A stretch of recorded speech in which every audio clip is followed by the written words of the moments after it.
Mimi Emmanuel John Nchimbi naapa kwamba nitakuwa mwaminifu kwa Jamhuri ya Muungano wa Tanzania na kuitumikia kwa moyo wangu wote, na kwamba nitaihifadhi, nitailinda na kuitetea Katiba ya Jamhuri ya Muungano wa Tanzania kwa mujibu wa sheria iliyowekwa. Ewe Mwenyezi Mungu nisaidie.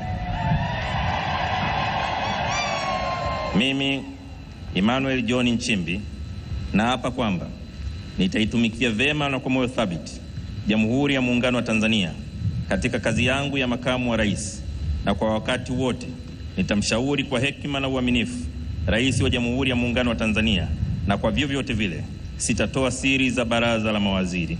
Ewe Mwenyezi Mungu nisaidie. Mimi Emmanuel John Nchimbi naapa kwamba katika kutekeleza madaraka niliyopewa kwa mujibu wa Katiba ya Jamhuri ya Muungano wa Tanzania,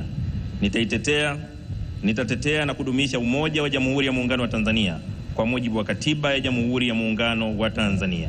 Ewe Mwenyezi Mungu nisaidie. Waheshimiwa wageni waalikwa, ndugu wananchi, mabibi na mabwana, tayari Mheshimiwa Dr. Emmanuel John Nchimbi, makamu wa rais wa Jamhuri ya Muungano wa Tanzania, ameshakula kiapo na sasa anasaini hati ya kiapo chake.